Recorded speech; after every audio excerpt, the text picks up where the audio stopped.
Namaskar, welcome to the YouTube channel of Dharm Devashish. I am Anupam Upreti and today we would be talking about the salient features of the Forest Conservation Amendment Bill 2023. Before beginning, I would like to clear that in this discussion, wherever I would use the phrase original act or parent act, then it should be construed as a reference to the Forest Conservation Act 1980. With this small clarification, let's begin.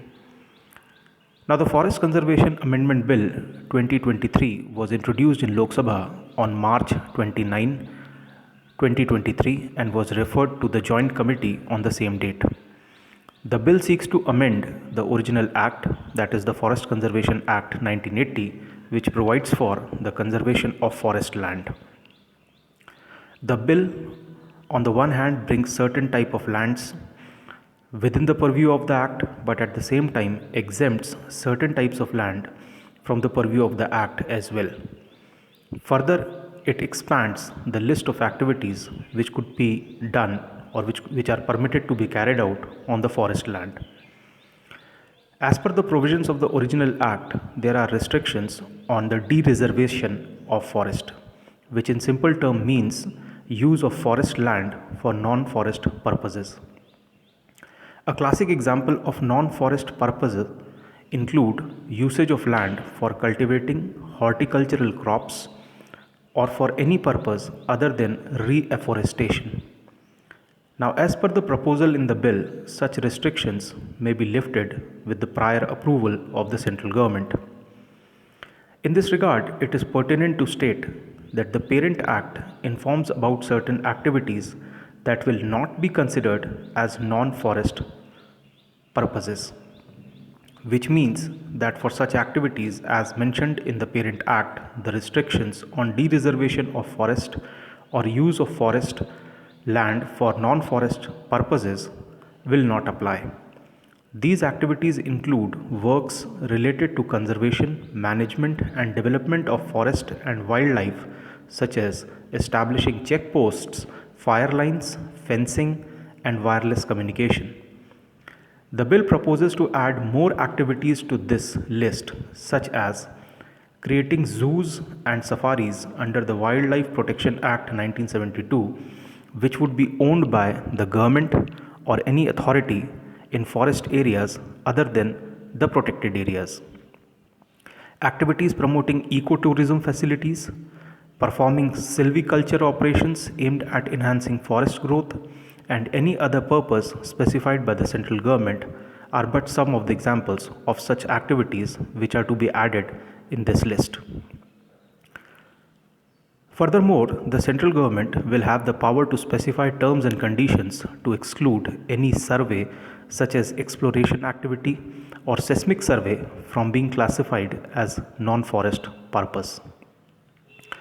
The bill proposes that two types of land will be under the purview of the Parent Act, and these are land notified as a forest under Indian Forest Act 1927 or under any other law, or land not covered in the first category but notified as a forest on or after 25th October 1980 in a governmental record. Further, the Act will not apply to lands whose land use has been changed from forest use to non-forest use on or before December 12, 1996 by any authority authorized by a state or by a union territory. The bill further proposes to exempt certain type of lands from the provisions of the original act, such as forest land along a rail line or a public road maintained by the government providing access to a habitation, or to a rail and roadside amenity of the maximum size of 0.1 hectare. Forest land that will also be exempted includes land situated within 100 kilometers from the international borders, line of control or line of actual control proposed to be used for construction of strategic linear projects for national importance or security. Land up to 10 hectares proposed to be used for constructing security related infrastructure or land proposed to be used for constructing defense related projects, camps for paramilitary forces, or public utility projects as specified by the central government. However, it should be noted that if the area is a left wing extremism affected area, then the area covered by the project should not exceed 5 hectares. These exemptions will be subject to the terms and conditions as specified by the central government through guidelines issued by it.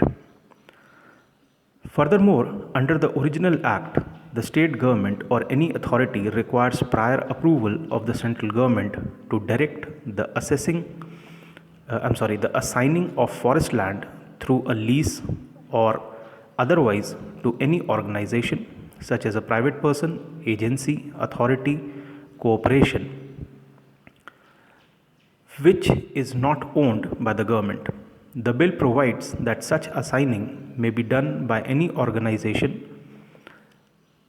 such as private person, agency, authority, or corporation, subject to terms and conditions prescribed by the central government.